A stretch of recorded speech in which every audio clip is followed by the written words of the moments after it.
Olá, olá pessoal, estamos de volta, esse é o Memória Capixaba. Eu fiz um vídeo falando sobre a revolta do quartel da Polícia Estadual, assim que era chamada, né, assim que era chamado o Corpo de Polícia Militar do Espírito Santo, chamada de Polícia Estadual, ligada diretamente ao Exército Brasileiro nessa época, talvez por isso seja Polícia Militar, mas eu ainda sou contra essa nomenclatura, acho que devia ser Polícia Estadual, porque a Polícia Militar já é Polícia do Exército, a PE, né?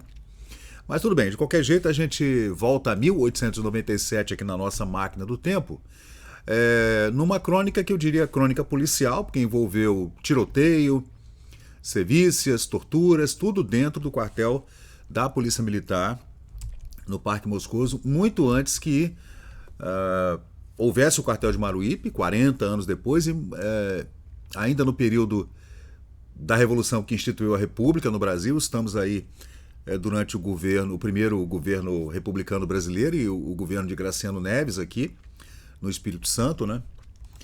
E a gente tem várias coisas para falar a respeito dessa revolta que aconteceu então em 1897 aí no quartel da Polícia Militar no Parque Moscoso, que foi já demolido há mais de 50 anos, né? 60 anos mais ou menos, foi demolido. E hoje nesse local está o Sesc, né? Onde ficava também a Praça Misael Pena, onde ficava a rodoviária antiga de Vitória, antes dela ser deslocada lá para Paú, né? Perdão, lá para Ilha do Príncipe. Bom, vamos então ler aqui essa segunda parte desses documentos, né? Alguns documentos, também o Código Militar, o Código Penal da época e também os personagens dessa revolta, né? Que se deu, se vocês viram o primeiro vídeo, essa revolta se deu por conta de maus tratos que estavam acontecendo dentro do quartel da Polícia Militar.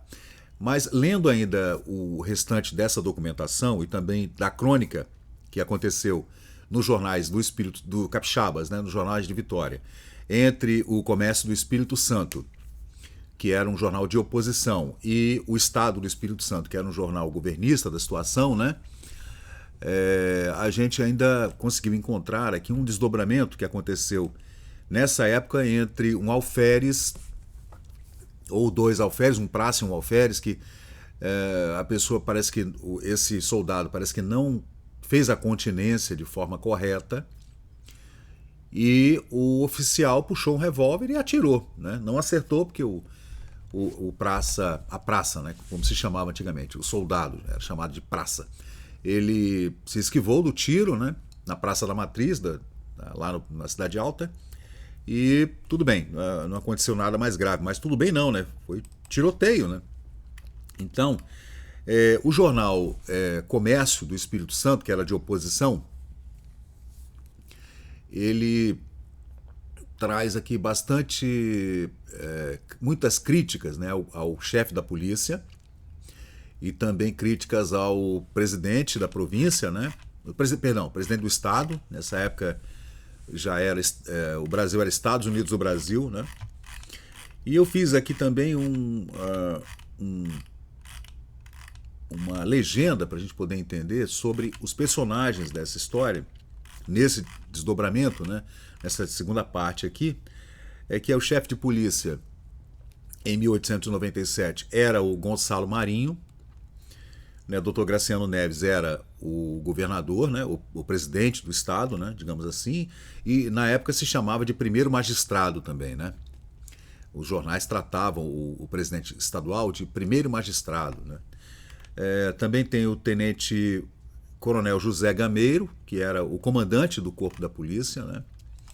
Também o capitão Barbosa dos Santos,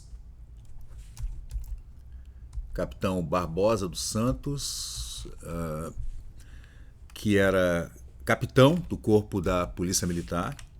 Também o sargento Plínio, né, que era o sargento da 4ª Companhia do Corpo. Secundino, que é o alferes, né, é envolvido no incidente durante a revolta, ele puxou o revólver, deu uns tiros também, né? João Batista Leite, que era oficial do Estado-Maior. Também Inocêncio Fabrício, que havia sido comandante do corpo da polícia e também chefe de polícia. Ele não era capixaba, né? Ficou durante um período aqui como chefe de polícia, muito estimado. A família vivia no Rio de Janeiro, ele tinha 2 filhas, uma das filhas faleceu e ele teve que ir embora. Durante um período ela ficou doente e o tenente-coronel Fabrício, Inocêncio Fabrício, teve que ir embora definitivamente, abandonou as funções aqui, foi exonerado porque precisava cuidar da família. E no período que ele voltou para o Rio de Janeiro, lá para o Exército Brasileiro, a filha dele faleceu, uma filha pequena, né, Maria é o nome dela, e era uma pessoa, pelo que eu li aqui nos jornais, era uma pessoa muito estimada aqui em Vitória, a pessoa gostava muito dele. Ele ficava no Hotel da Europa, Hotel da Europe, ali no centro, bem na Cidade Baixa, né, na escadaria Maria Ortiz, e no período em que ele estava indo embora, ele ia embarcar no paquete Pernambuco para o Rio de Janeiro para cuidar da família. Ele teve uma recepção muito calorosa, recepção não, né? Ele teve digamos, um bota fora muito caloroso, com banda de músicas, 500 pessoas cercaram o hotel para se despedir dele e tudo, era uma pessoa querida. E ele teve um embate com o Gonçalo, que foi o chefe de polícia subsequente, né? E o jornal Comércio fala desse embate, né, político, que a gente poderia dizer, entre as forças do Palácio Anchieta e os partidos de oposição, né, que nesse período estavam se degladiando em 2 jornais. O jornalismo era feito de forma diferente do jeito que é. Hoje em dia a coisa fica, como a gente poderia dizer, não fica muito clara, né? O jornalismo tem jornalismo de esquerda, de direita, os de direita assumem que são de direita, os de esquerda não. Nessa época não havia esse conceito de esquerda e direita. Apesar disso ser uma coisa lá da Revolução Francesa, mas de qualquer jeito não havia. Pelo menos aqui no Brasil não era desse jeito que se enxergava a política. A gente falava em situação e oposição, né? E pelo que a gente vê nos jornais, poucos são aqueles jornalistas que se preocupam realmente com o povo, com as pessoas que estão ali na base da pirâmide. A preocupação é quem vai ocupar qual cargo. E isso aí não mudou, continua do mesmo jeito, né? Continua tudo igual. Essa é uma foto, né, que eu pedi para a inteligência artificial criar, né? Claro que não ficou muito bom, porque esses não eram os uniformes aqui da Polícia do Espírito Santo, né, de jeito nenhum. Mas ficaram legais, né? Mas vamos lá. Aí o jornal Comércio do Espírito Santo, ele vem dizendo o seguinte: quanto mais esses nossos adversários, ele se refere ao jornal Estado do Espírito Santo, que era governista, que apoiava o governo do Graciano Neves, né? Procuram nos acusar, mas eles se embaralham a ponto de dar-se justamente o contrário, isto é, de se incumbirem de nossa defesa. Você vê que a lógica envolvida nesse jornalismo também é muito acurada. É diferente, muito diferente. Tanto o português era diferente, a gramática, a forma de escrever é muito diferente do que a gente vê hoje, né? Hoje é muito pobre, a discussão é muito superficial, com pouca lógica, né? É difícil, né? Isso não tem nada a ver com ser jornalista ou não, tem a ver com você entender de como colocar no papel as suas ideias, né? De como concatenar de forma que fique inteligente e que siga uma lógica. Então, segue aqui o jornal Comércio do Espírito Santo. Depois, então, de resolverem deixar o sistema predileto de responder aos nossos artigos com umas 4 palavrinhas desconcertadas, depois que o Gonçalo, chefe de polícia, tomou a defesa de todos e a sua também, nesta questão da revolta, os tais construtores têm caído exclusivamente no terreno predileto da incoerência e da contradição. Já se alimentavam e veneravam esse modo de se exibirem em público, agora resolveram dar-lhe uma expansão tal que ao redor de si não verá mais nada além da incoerência e da contradição. Novamente. É que eles, na faina de dizer muito, esquecem-se dos seus primeiros pensamentos e, como que para confirmar o que asseveramos, lá vem, de vez em quando, o Estado, com tirada enorme, onde só predomina e se nota a falta de critério no modo de escrever. Veja. Ora, apreciemos uma das suas. Aí, gente, o texto continua dizendo da culpa do Graciano Neves e do chefe de polícia, o chefe Gonçalo, com relação à segurança, especialmente do centro da cidade, porque os soldados se revoltaram por conta de maus tratos. Os soldados no quartel da polícia, eles eram açoitados, né? Quando havia uma insurreição, quando havia uma insubordinação, eles eram fisicamente punidos, não só a prisão, mas a punição física mesmo, né? Ninguém poderá mais pôr em dúvida a desmoralização do atual governo. Ainda novo, porém carcomido, assentado exclusivamente nos esteios da ilegalidade e da violência brutal, era inevitável que assistisse a acontecimentos como aqueles que se desenrolaram, né? E que seus diretores, aqueles a quem se acha entregue à administração do Estado, asfixiassem-se na corrente de ar que os envolve ao rolarem de queda em queda para o tremendo pélago de sua nulificação. Esse é o português da época, né, gente? Assim acontece aos incompetentes quando querem, por uma elevadíssima dose de presunção, se transformar em mentores de partidos políticos, sem contarem em seu favor com os elementos indispensáveis para o bom êxito da empresa, que seria administrar o Estado, né? Sem disporem do necessário prestígio e de moralidade. Em que se assenta o governo do senhor Graciano Neves? Exclusivamente no arbítrio. E como quer agora dirimir-se a responsabilidade que inteiramente lhe cabe dos fatos que presenciamos. Como? Né? Se ele é o chefe do Estado, ele é o chefe de polícia, ele é o chefe do chefe da polícia. Né? E se a polícia, se 40 praças insurgiram-se contra o chefe da polícia, a culpa, é claro, é do primeiro mandatário, que é o governador, que é o presidente do Estado. Né? A revolta do corpo policial teve por base a indisciplina, dissemos nós, e dizem agora os políticos da situação, no intuito de afastarem do Dr. Graciano Neves a responsabilidade do acontecimento. Mas essa indisciplina tem também a sua causa e não a descobrimos senão na revoltante maneira de ser castigado o soldado, e isso está inabalavelmente assentado na opinião pública por efeito das mais irrefragáveis provas. Você vê que o jornalismo ele era um jornalismo muito assertivo, né? Sempre com base na opinião pública, do que se ouvia nas ruas da cidade, né? E daí o cara chegava na redação, sentava-se na sua máquina de escrever e escrevia o que ele estava vendo, não o que ele estava achando ou o que ele estava ouvindo de terceiros ou de quartos, né? Era o que ele estava vendo realmente. E por que se martirizava assim o soldado? Por que ele era castigado desse jeito dentro do quartel da Polícia Estadual do Espírito Santo? Aparece aqui o recrutamento. Ele faz um histórico, né? Desde que o soldado sai de casa até sofrer injúrias dentro do quartel da polícia. Furtado o cidadão ao seio de sua família, porque é obrigatório o serviço, né?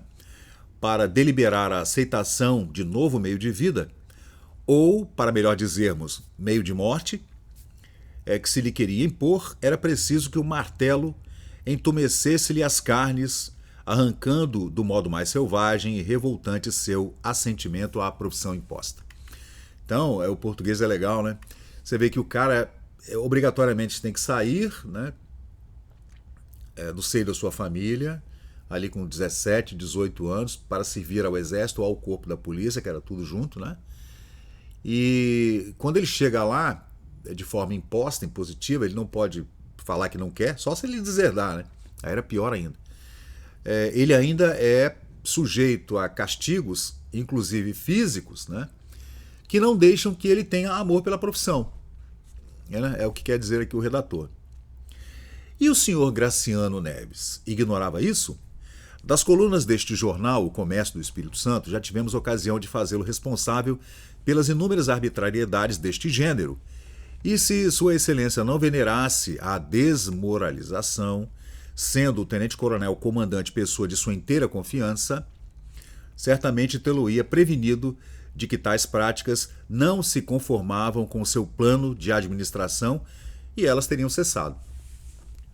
Né? Se o Graciano estivesse sabendo o que acontecia dentro do quartel do Corpo da Polícia Estadual, né, essas violências não seriam perpetradas, porquanto não faziam jus aos planos de sua administração, inclusive quando ele estava em campanha para ser eleito. Né?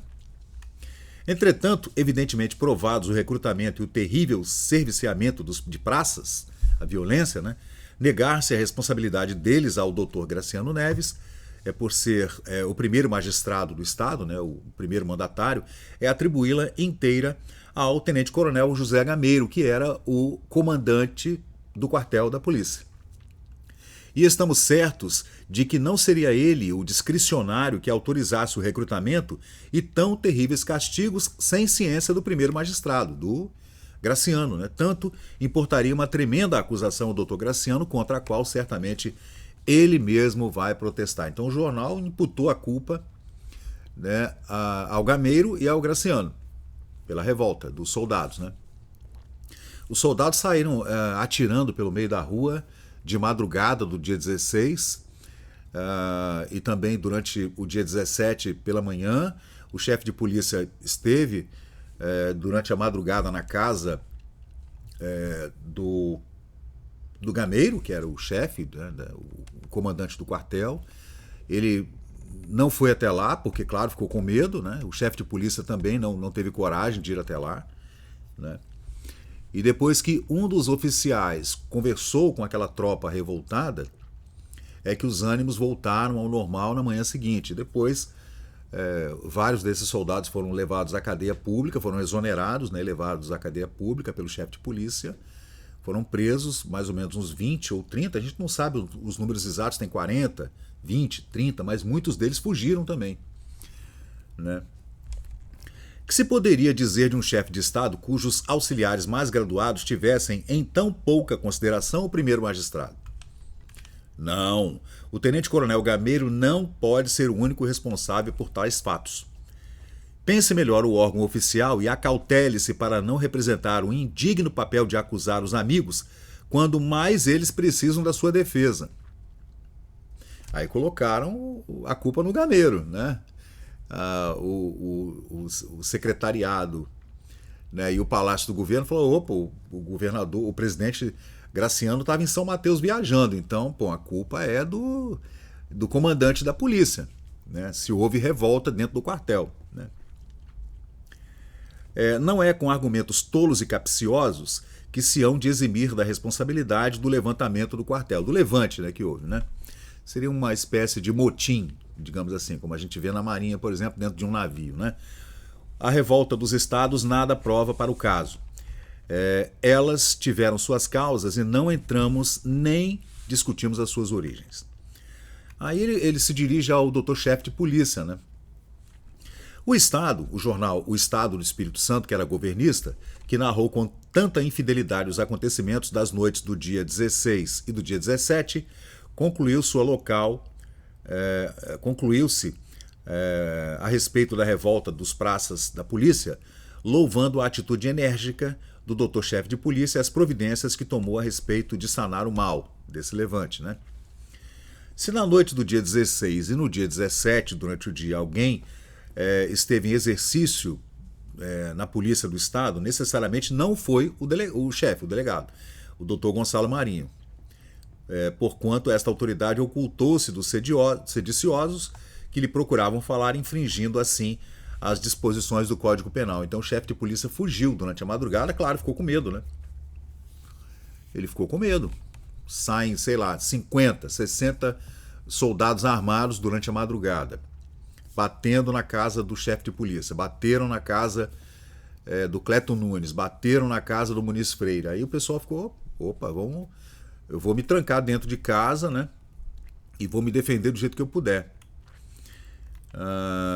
Não podia ignorar o senhor doutor-chefe de polícia, Gonçalo Marinho, que o fato delituoso cometido pelas praças de polícia era o de sedição capitulado no artigo 118 do referido Código Penal, que assim se expressa. Constitui crime de sedição a reunião de mais de 20 pessoas que, embora nem todas se apresentem armadas, se ajuntarem para, com arruído, violência ou ameaças. Número 1. Qual é o papel do Estado, né? Obstar a posse de algum funcionário público nomeado e munido de título legal ou privá-lo do exercício de suas funções. Tá vendo? Então ele pode ser exonerado imediatamente, né? Os sediciosos foram ao encontro, então, do doutor-chefe de polícia na madrugada do dia 16 para lhe expor o motivo que determinou a resolução posta em prática nessa madrugada, né? E sua senhoria, doutor Gonçalo, que segundo as disposições penais teria dito ao quartel para conter os sediciosos ou intimá-los a não continuarem, ocultou-se, né, escondeu-se, demonstrando por este modo que não está à altura do cargo que lhe foi confiado. Veja a leitura do artigo 121 do Código Penal, de 1897, qual era o dever do chefe de polícia ante o fato sedicioso que teve lugar no quartel da polícia. Vamos lá. Quando a autoridade policial for informada da existência de alguma sedição ou ajuntamento ilícito, irá até o lugar, até o local, acompanhado de seu escrivão e também de força pública, de força, né, policial, e reconhecendo que a reunião é ilícita e tem fins ofensivos da ordem pública, o fará constar às pessoas presentes e as intimará para se retirarem. Bom, simples, né? Isso ele não fez, até porque que força policial ele poderia levar se o levante aconteceu dentro do quartel da força policial? O argumento Aquiles, aí vem da mitologia, é que o doutor-chefe de polícia venha lançar mão em resposta à nossa acusação, é que não dispunha da força para fazer cumprir o preceito legal. Viu? Exatamente o que eu falei agora. Como, né? É claro que ele vai, né, argumentar que força policial, escrivães, eu poderia levar até o quartel para intimar todo mundo a voltar ou a prendê-los, né? Se o levante aconteceu dentro do próprio quartel. Lembrando que nessa época pouca gente dormia dentro do quartel da polícia, tá? Ficava ali no quartel, gente, aqui, ó, durante a madrugada, ficava uma praça. Somente uma praça ficava ali. Porque Vitória nessa época, gente, a cidade tinha, sei lá, em 1897, tinha 10 mil habitantes, né? 10 mil habitantes. Então, quase não acontecia nada. Era um arrombamentozinho ou outro, alguém que roubou um saco de arroz, né? Não acontecia nada de tão grave assim na cidade. Eu digo assim, entre os cidadãos, eu diria, né? As pessoas comuns. Não acontecia nada. Uma briga ou outra, uma coisa muito assim, só quando houve aqueles grandes levantes, como houve, por exemplo, na Revolução que deu na proclamação da independência, por exemplo, houve realmente tiroteio e tudo em 1822, né? Depois houve outros levantes, né, que a gente viu ao longo da história, todas as revoluções que aconteceram por conta da independência do Brasil, das cortes portuguesas, que aconteceram ali em 1817 em Pernambuco, por exemplo, onde morreu Domingos Martins fuzilado. Então, nesses períodos em que aconteceram grandes revoltas nacionais, durante o Primeiro Império, o Segundo Império, até a proclamação da República, aí realmente houve embate mesmo, né? Até batalha naval aconteceu aqui na costa de Vitória. Mas assim, no dia a dia era muito tranquilo, as pessoas viviam tranquilamente. O pessoal trabalhava e estava tudo certo. E de vez em quando tinha uma briga no bar, tinha uma briga no hotel, tinha uma briguinha no porto, mas não era nada sério, né? Esse levante, por exemplo, dos policiais do quartel da PM em 1897 se deu por maus tratos dentro do quartel. Aí, ainda anteontem, propalou-se que novos acontecimentos deviam ter lugar à noite no quartel da polícia. Isso no dia 20, mais ou menos, né? A revolta aconteceu na madrugada do dia 16, durante o dia 17, né? O alferes do corpo de polícia chamado Secundino disparou um tiro de revólver na praça da catedral, lá da igreja matriz, né? Que deixou de fazer-lhe um outro praça, encontrou com ele na praça da igreja e não lhe fez continência. Ou fez a continência errada, errou. Entretanto, o que aconteceu foi que o Secundino puxou o revólver, né? E o outro praça, que não cumprimentou, não fez a continência, né? Ao ver esticado o braço do alferes Secundino, que empunhava a arma de fogo, teve a precaução de abaixar-se incontinente. Este fato teve lugar na Praça da Matriz, sendo assistido por muitas pessoas. Você vê, né? Claro que já devia haver alguma rusga entre os dois. Não é possível, né, sei lá, um tenente puxasse um revólver e atirasse no praça, porque o praça não fez uma continência, gente.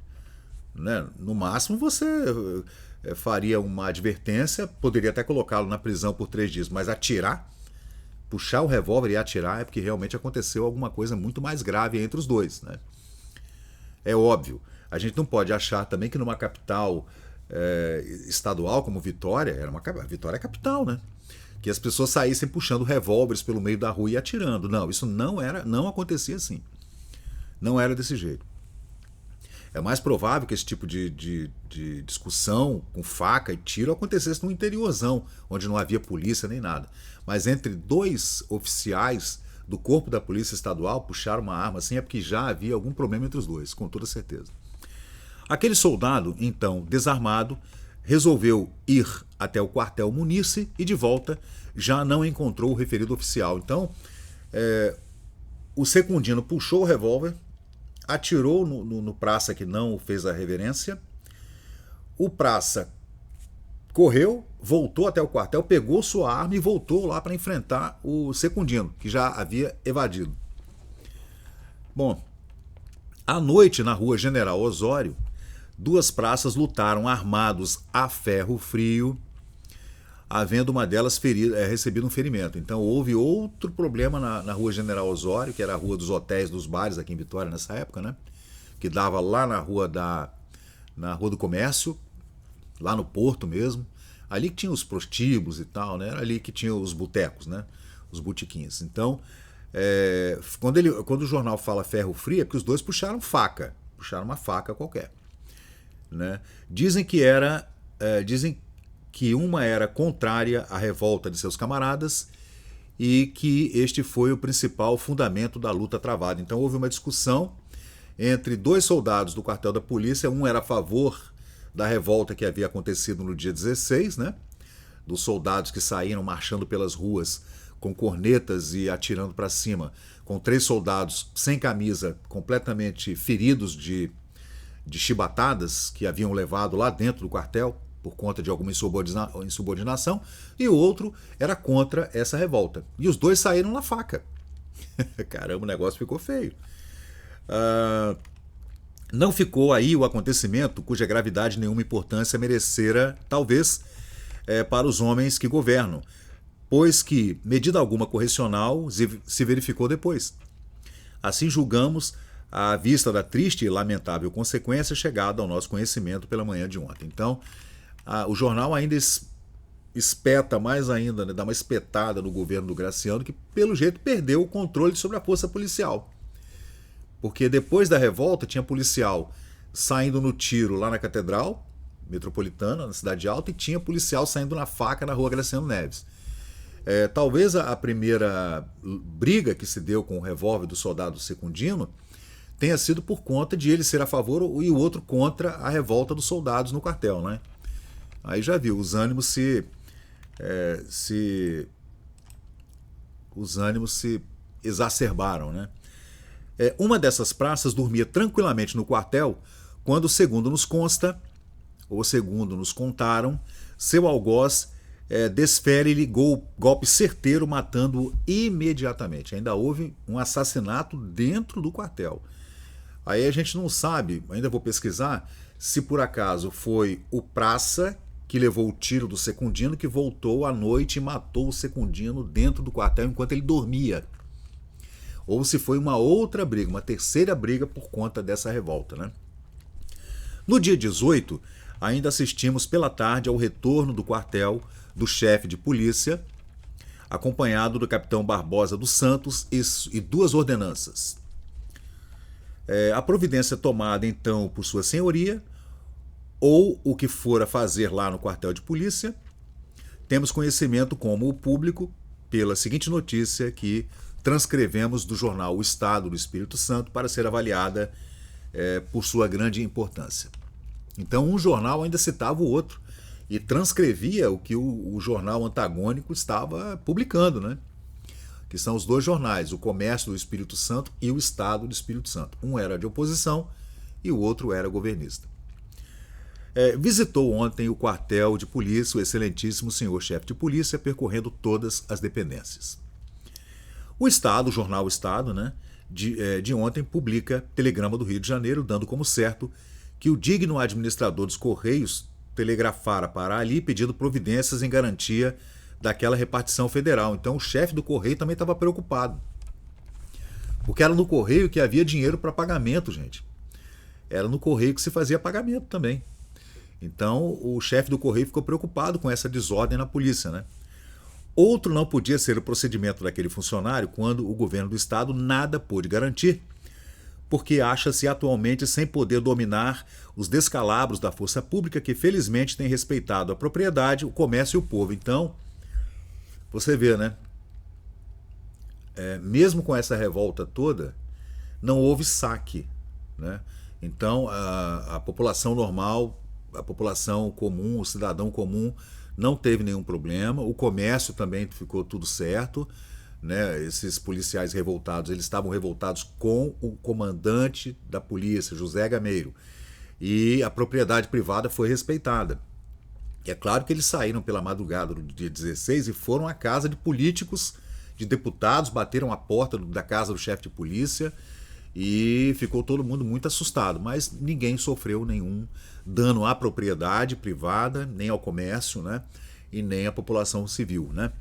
Também sabemos pelo órgão oficial que o senhor presidente do estado regressa hoje de São Mateus a fim de assumir o seu posto de honra. Vejamos o que vai fazer o jovem presidente Graciano Neves. O estado continua em seu posto de lama, na ignorância completa dos acontecimentos. Tem até hoje se limitado ao papel de sempre, descompor como é o seu ofício. Gente, continua, né? E continua. Aí eu vou repetir aqui quem são os personagens que a gente falou até agora. São muitos personagens, né? Tem o chefe de polícia Gonçalo Marinho, tem o presidente do estado, que é o Graciano Neves, que estava em viagem a São Mateus, né? Chegaria no dia seguinte, né? O tenente-coronel Gameiro, que era o comandante do corpo da polícia, né? O capitão Barbosa dos Santos, que era capitão do corpo, o sargento Plínio, que era sargento também do corpo, o alferes Secundino, esse alferes que atirou no outro soldado por não tê-lo cumprimentado, também o oficial do Estado-Maior, Batista Leite, e o antigo chefe de polícia, o anterior chefe de polícia, Inocêncio Fabrício, que havia ido embora, né? Já tinha ido embora para o Rio de Janeiro para cuidar de sua família, como eu falei no começo do vídeo. Bom, aí durante a noite nada houve de importante, notando-se unicamente pequenos grupos de soldados às ordens de diversas autoridades policiais que pareciam desenvolver então grande atividade para conseguirem a pacificação do batalhão policial. Então, no dia 18, depois que os ânimos arrefeceram, né, o chefe comandante do quartel da polícia colocou praças por toda a cidade e aí a coisa acalmou-se, né? Ontem, às 6 horas da manhã, no quartel, a banda de música tocou por muito tempo o hino nacional, tendo sido por essa ocasião hasteado o pavilhão da República no mesmo quartel. Então houve a solenidade, né, de hasteamento da bandeira do Brasil, que era a bandeira da República, da Primeira República, né? E houve também a execução do hino nacional pela banda de música da polícia. Era então corrente que já havia o tenente-coronel Gameiro reassumido o comando do referido corpo da polícia, do quartel, né?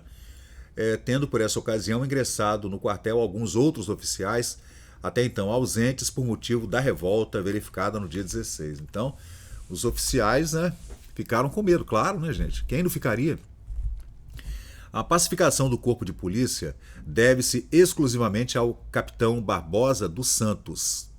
Foi o capitão Barbosa dos Santos que, durante a madrugada e na manhã do dia 17, que conseguiu fazer com que alguns soldados revoltados entregassem suas armas, depusessem suas armas e voltassem para o quartel.